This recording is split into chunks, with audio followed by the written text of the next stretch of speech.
Good afternoon, Your Honor. May it please the court, my name is Uda Grove. I represent Bonafide Properties LLC, the owner of the property that is the subject of the pending mortgage foreclosure action.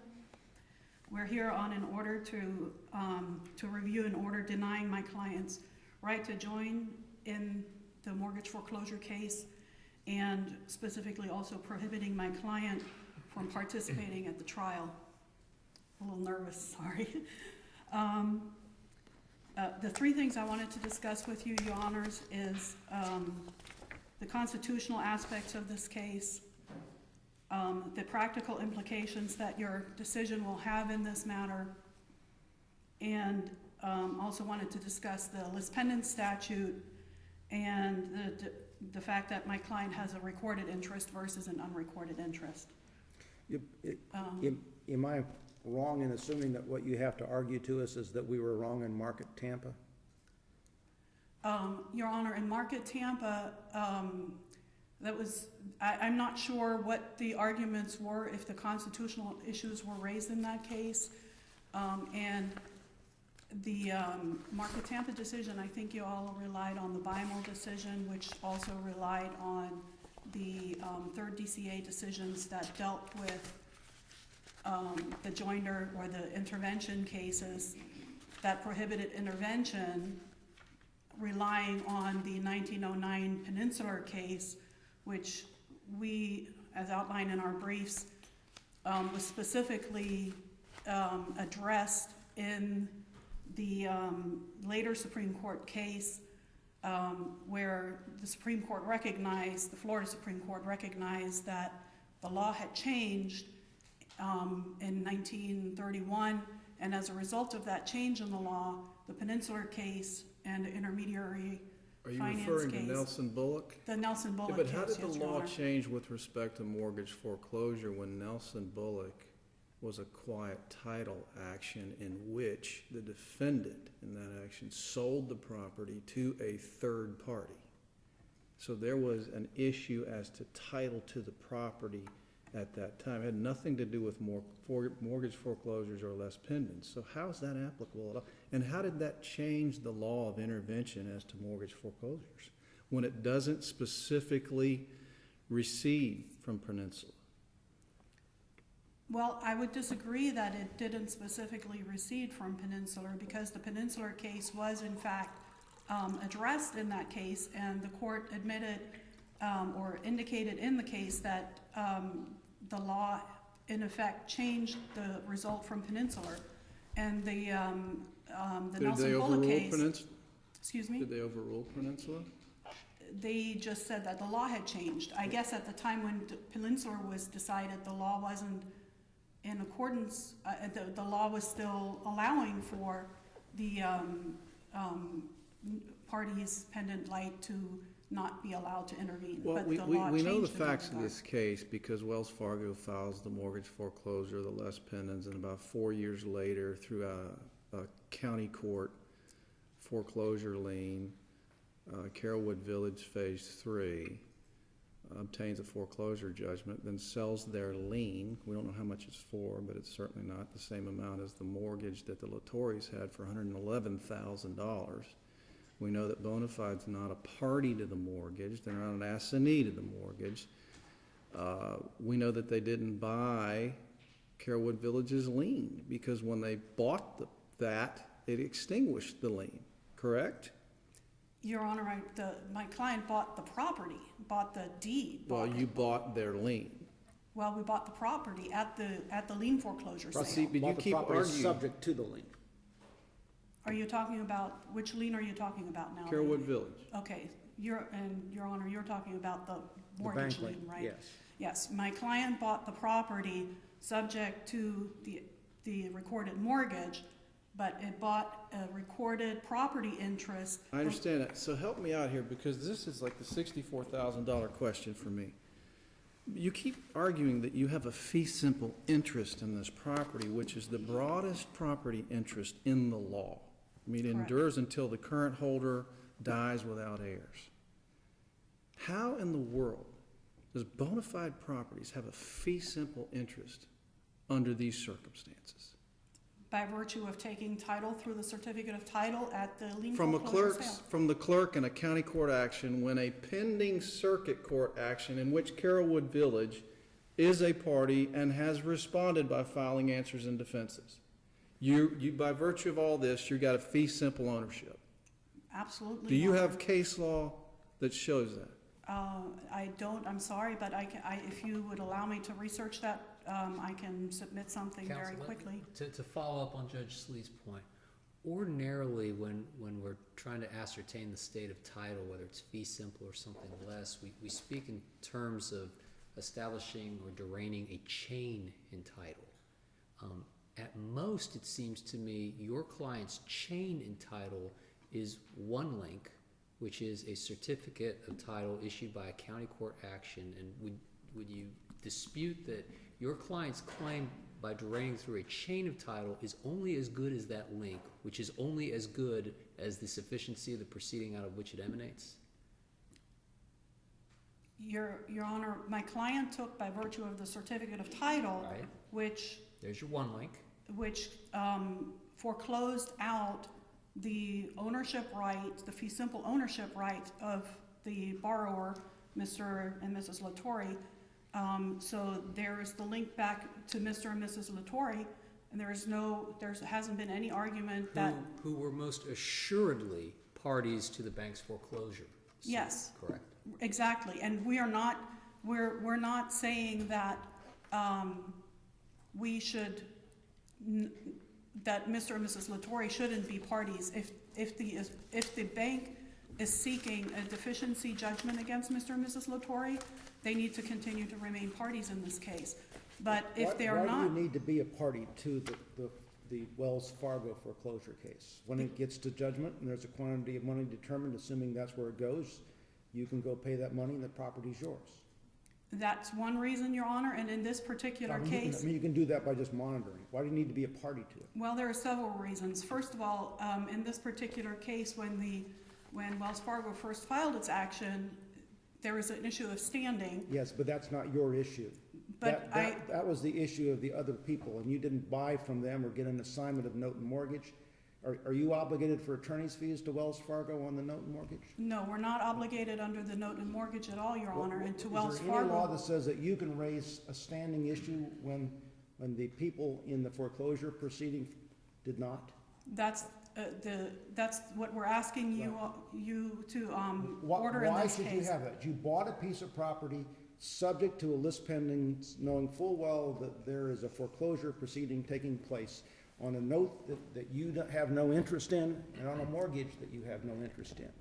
Your Honor, the result of the mortgage foreclosure case is something that we would have to live with once that result is determined. Because that's what a list pendens does to you. It says you're gonna have to live with this, no matter what happens. Exactly, It but. doesn't give you any rights but to it go in doesn't- there and but the list demand pen- files that the note holder doesn't demand. If the note holder wants to take a default and let the default judgment be entered, why do you have any rights to that, just because you paid $500 at a county court foreclosure sale? Your Honor, at this point, there hasn't been a final judgment that's been entered. At this point, we are asking the court to allow us to step in, and if you'll allow me To step in what fashion? to step in as a party. And I understand, Your Honor, that the trial court should have some discretion in allowing us to do certain things and not other And our things. case law says you can step in, you just can't raise any of the issues that are issues that relate to the note holder and the mortgage. If my client took title through, by stepping into the shoes as far as being a property owner for the property owner, and the property owner raised lack of standing in its answer and affirmative defenses, which they did in this case, Your How does Honor. it have any standing to raise lack of standing? It became a property owner No. by virtue of a sale after the list pendens was filed. No, Your Honor, I meant the original borrower. If we step into the shoes, But you didn't get an assignment from them, you bought at a foreclosure sale. but nevertheless, Your Honor, we If became you the wanted to owner take at an that time. assignment of the note and mortgage, a bank probably be willing to let you do that. Your Honor, the question is not whether or not the bank can prove its case at the foreclosure. If they do, we don't have any problem. But we have several rights that we want to be able to protect in this case. What are those rights? If the note holder wants to allow a default judgment to be entered against them, why do you have any rights to say something to the contrary? We definitely have the right of redemption, and having the right of redemption, I think my client has a very important The right interest. of redemption in this sale, Yes, okay? And that allows you to pay the amount of the judgment? And to keep the pay the property. amount of the judgment, and many times, Your Honor, we see that the evidence that's presented as far as the outstanding amounts claimed due is not sufficient to actually prove that that is in fact a correct amount that's owed. We see foreclosures being filed all the time where the amount that's claimed in the complaint is substantially higher than the face amount of the note, or the amount that's shown on the recorded mortgage. But unless you can get some cooperation from the borrower on the note to raise those issues, what gives you, just because you bought the property after the list pendants filed? Your Honor, because we are the current property owner, I feel very strongly that we have the From a due right. process standpoint, you knew that you were buying a pig in a poke. But You knew what the law was on this. But if the foreclosure results in the taking the possession away from my client, taking ownership away from my client has a great amount to lose in this case. Your client took possession subject to whatever was gonna happen in a foreclosure proceeding between other people that had actual knowledge. Was given notice and has constructive notice through the list pendants of the pending suit. Now that we have notice, my client has If you didn't wanna take that asked. risk, you didn't need to bid at the other foreclosure sale. Well, that would have brought me to the other argument that I wanted to Okay. make to Your Honor, is my clients as investors for these, for real estate at these association lien foreclosure sales are really the only participants in these cases that actually spend money and their resources to preserve the property. Well, that's a public policy type argument. I mean, Exactly. no one disagrees that they're doing a good thing by keeping the property up, paying the taxes, and keeping them in repair. But you can't change the law. You bought it subject to a les pendens, and you are subordinate, and you are subjected to whatever occurs in the final judgment.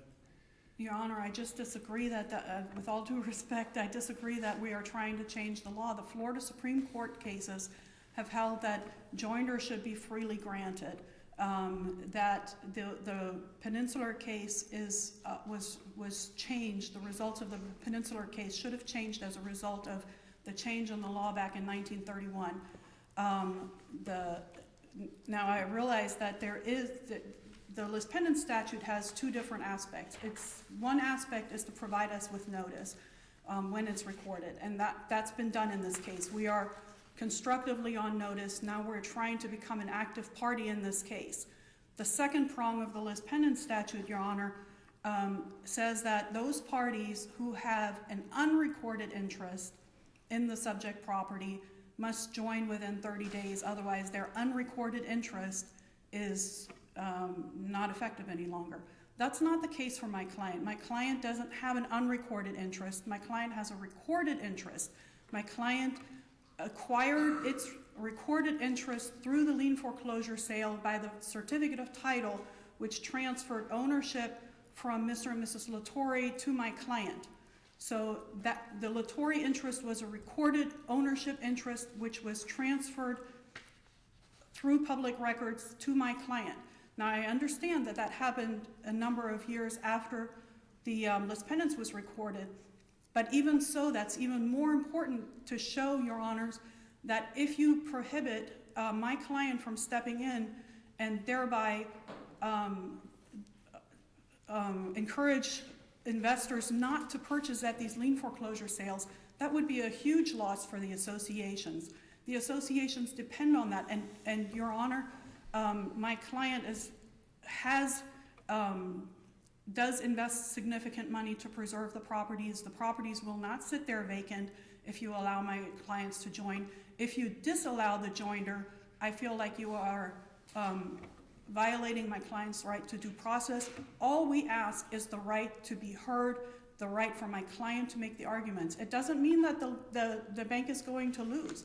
If they have a good legitimate argument and they have their paperwork in order and they can prove that they are in fact the owner of the note, or the owner and holder of the note and mortgage, and they can show that those are the amounts that are due and owing, my client has no problem. They realize that. Okay. But we should have the right to Would you want to make. fight about the amounts payable on the note?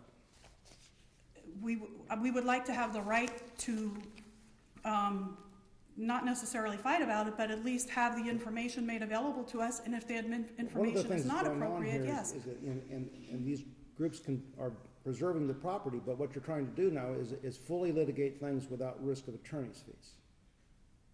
Okay. If the borrower wants to fight these same things and loses, they pay attorney's fees.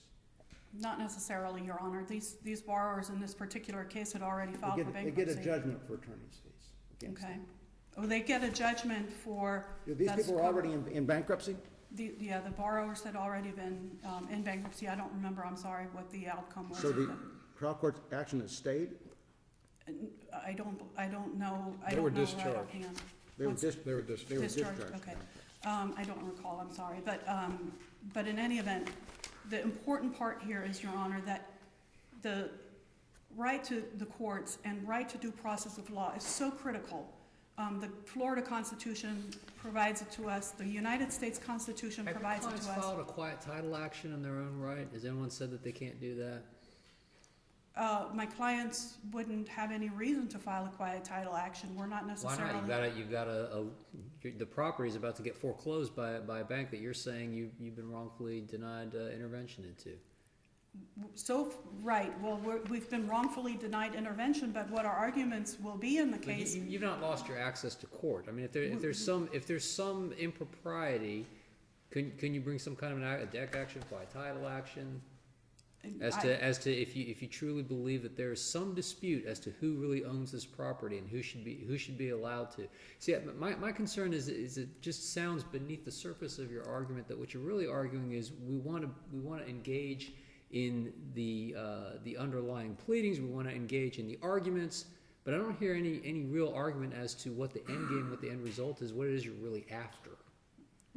My goal is to protect my client's interest and ownership No, I mean of your the property. client. I should say your client. What is it they are after besides simply engaging in this process? I mean, usually people engage in litigation with an end in mind. And what is that end here? The end is in the event that the plaintiff is not in fact the owner and holder of the note and mortgage, that my client continues to retain its ownership of the property until the proper owner and holder of the note and mortgage comes forward, and if the plaintiff is the proper owner and holder of the mortgage and the note, that the amounts are the appropriate amounts.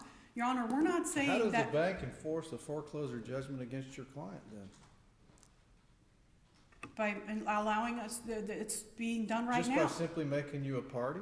You're not a party to the contract, you're not a party to the note. You didn't sign the mortgage But we or are the an note. indispensable party, Your Honor. If you read that, I forgot the name of the case, but it's cited in my reply brief.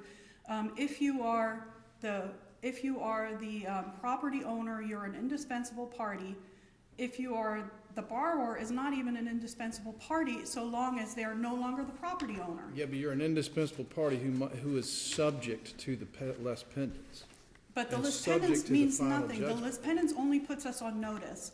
The lis pendants doesn't mean that the plaintiff has any rights to this note and mortgage. It only means that we are made aware of this case, which we are now here to step into. And our case law allows you to intervene, it just doesn't allow you to raise a lot of these issues you want to raise. And I would agree with Your Honors that there are certain things that my client shouldn't, that I think that argument should be to the discretion of the court as far as whether my client, for example, in this case, my client stepped in 4 years after this case had begun. My client shouldn't be able to go back and start doing discovery and so on.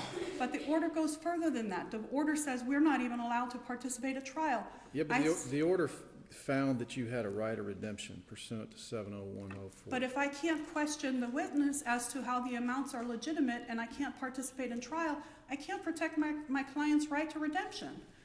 There are certain things that, even though we are not the borrower, we should be able to participate at trial at the very least.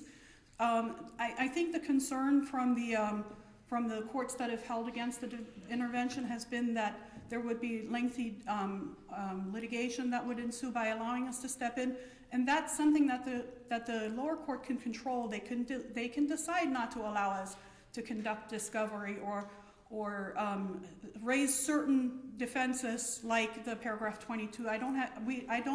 Sometimes I raise them as an affirmative defense, Your Honor, but it You can't doesn't. pick and choose. If you're a party, you have that due process right to file affirmative defenses.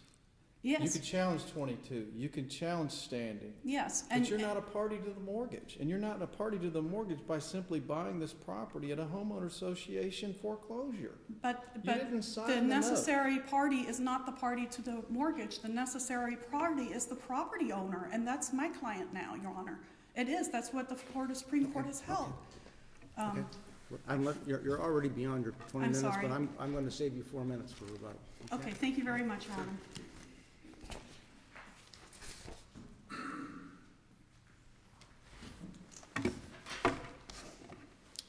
Good morning, Your Honors. May it please the Court, my name is Ryan O'Connor, and I'm here on behalf of Wells Fargo, the appellee.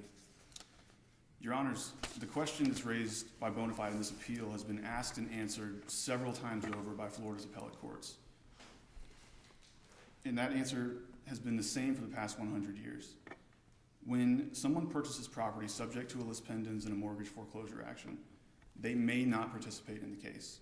Now, there's some cases that are allowing them to intervene, at least for some purposes, aren't there? There have been instances where parties like Bonafide have been allowed to show up for the purpose of redemption. They're not in any real sense a party. What they're allowed to do is their name is on, they're served with the pleadings and they're given notice of what the happenings in the case, but they are not allowed to raise defenses. They're not allowed to defend at trial. So, without regard to things like standing and things that may go to enforcement of the note, if they have an ownership interest in the property and the prior owner is not defending, why shouldn't they be able to come in and at least argue that, to make sure that a real note and a real mortgage are actually produced and put into the court record, that a judgment in rem against the property is in fact in order? Why shouldn't they be able to do that? Well, Your Honor, it's the nature of the interest that they took in the property when they purchased it. The law is clear that when they purchased the property, they took it subject to the results of this case. Subject to the warning of the lis pendens, right? Correct. They took it knowing that the result of the case could very likely end in a judgment for the plaintiff, that they are not able to participate in the case. And I'm not suggesting that Wells Fargo would do this, but let's just pretend in some other case that the bank comes in with a bogus note and a bogus mortgage, and the prior owner is gone and has no interest anymore, and they get a judgment for $500,000 against this property. Is the new owner not able to do anything about that? That's correct, Your Honor. They're not, because what they do is when they purchase the property, the interest that they acquire doesn't. They waive all rights even to fraudulent misconduct in that court proceeding. The party that could raise a defense like that would be the borrowers or the owners at the time of the suit was filed. And if they don't show up, that's just the risk that Does the borrower even hold title to the property anymore in this case? Wells Fargo's position is that the title that Bonafide acquired by virtue of the foreclosure sale in the association, the action filed by the association, that actually is void title.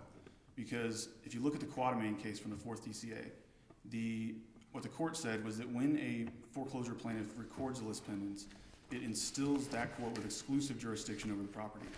And so when the association files a lawsuit anytime after that, what it's doing, it's filing the lawsuit without jurisdiction. So the court, even though it enters judgment and it holds a foreclosure sale, it's all done without jurisdiction anyway. So So your claim is that the hundreds of county court foreclosure sales going on right now are all void? If they are filed after Filed after lis pendens, which almost all of them are. correct. Yes, Your Honor. And that's what the Quatermain court found. Has your client tried to go into any of these county court proceedings and take the position that they should be prohibited from proceeding because it's a void proceeding? Your Honor, I'm not sure. I don't believe that's in the record about any actions that would have been taken in those cases, but I mean, because there's literally there's hundreds of these going on right now. that's correct, Your Honor. And under the precedent set by the Quatermain case, it's clear that they shouldn't be filed in the first place. I don't dispute that they are being filed, and I think a lot of times what happens is they're filed without. Was your argument below that they shouldn't be allowed to intervene because they had a void title to the property? Our argument below, Your Honor, was that the lis pendens kept them out of the case. The fact that our argument now that the title is void is based on the undisputed facts that are evident now in this appeal. We know that the Carrollwood Homeowners Association filed their case after Wells Fargo recorded its lis pendens. And so based on the allegation. So is it your position then that every junior lien holder has to engage in the underlying, if a more senior lien holder seeks to foreclose a security interest, that the junior lien holder, the only way that they can enforce their lien is to join into that senior lien holder's case? Our position is that the only avenue by which anybody can assert any interest in the property is in the senior lien holder's foreclosure action if they have those pendants recorded at the time before anybody else filed suit. And but for the case that you've just mentioned to us, and I will agree that I've thought through the same process myself and wondered the same thing, but are there earlier cases that say that is the circumstance that the county court lacks jurisdiction to take a foreclosure proceeding to sell the property subject to the other lawsuit? Your Honor, I'm not aware of any other cases. I know that the Quatermain case that we've cited in our brief cites another case, and I apologize for not having that right at hand, but it's the notion that the court in Wells Fargo's case had exclusive jurisdiction. That's what the Quatermain case stands for. And so the idea that anybody else can file a lawsuit anytime after that with respect to the property. Is Quatermain procedurally the same as is it a homeowners association or the like doing a foreclosure in county court? It was a condo association in that case, but yes, it's the same thing. And so just as a matter of law, the Carrollwood foreclosure action should have never even been filed. And the fact that it was filed, the fact that a judgment was entered, and the sale occurred, that all happened in the absence of jurisdiction. So just as a matter of law, Bonafide's interest in the property is void as is, just taking their facts as alleged. Now, Bonafide... And the bank is sticking consistently with this position by paying the insurance and taxes and thing on this piece of property right now. I'm sorry, Your Honor? Well, who's the piece of property that Bonafide now has a piece of paper saying they're their owner of? Right. If you're not recognizing that, if you think that's void, is the bank paying the property taxes and the insurance and things on this piece of property now? I'm not aware of who's paying the insurance for things like that at this time, Your Honor. I know that the argument that Bonafide's title is void, I know that that wasn't the basis for the ruling below, but what Wells Fargo's position is now is that looking at the facts that have been alleged, Bonafide just didn't allege that they had valid title in the first place. We're not asking this court to make a determination that the title is void and to remand for instructions to have their title declared void. That would be a question for another day.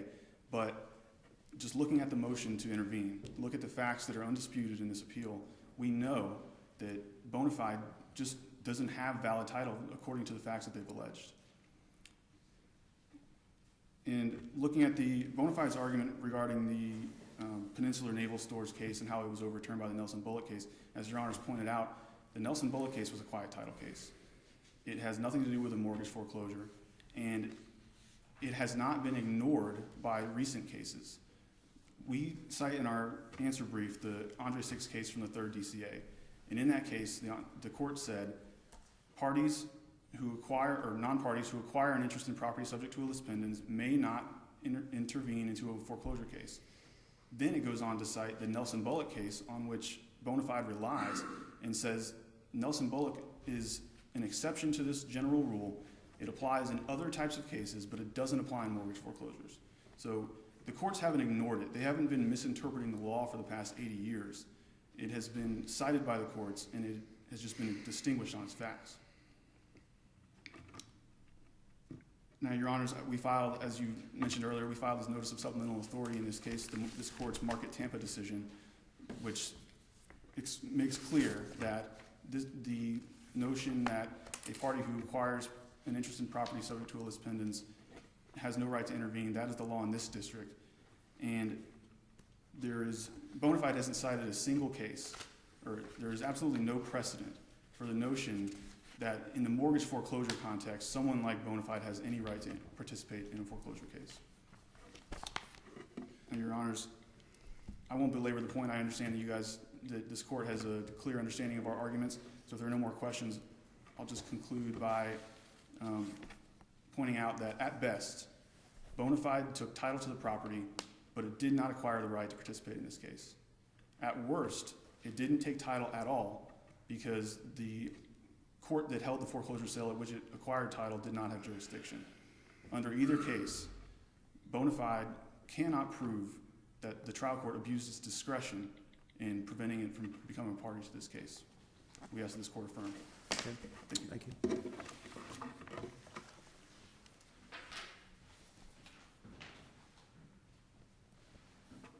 Your Honors, the very fact that the appellee is arguing that my client's title is void without allowing us to become a party in this case would again violate my client's right to due process of law. My client, yes, took subject to a mortgage. It was also made aware by the filing of the notice of lis pendens that there is a pending lawsuit. The lis pendens has not determined whether or not the appellee's rights to the note and mortgage are in fact valid.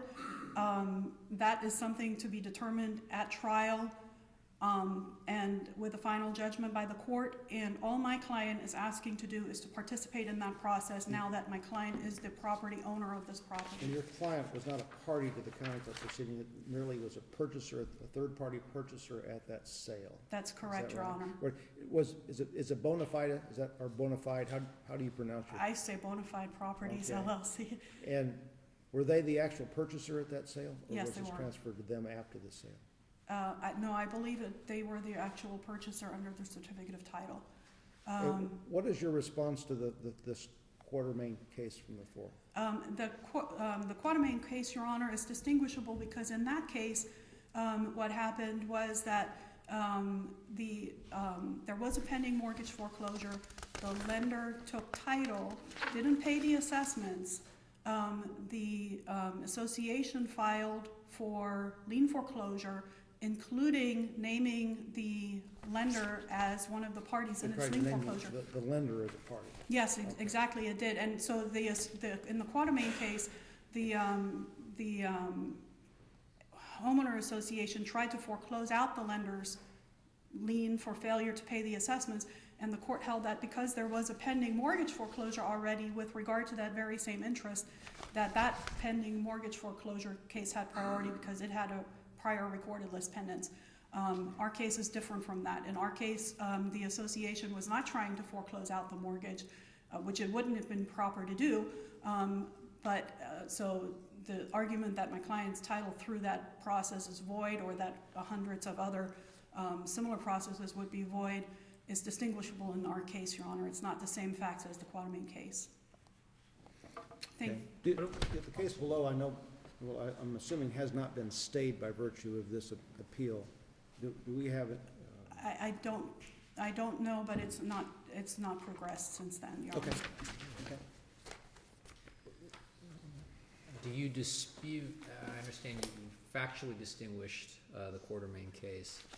Do you dispute the underlying legal analysis that the fourth DCA made, which citing the Seligman case, that the court presiding over the action which created the lis pendens has exclusive jurisdiction from that point forward?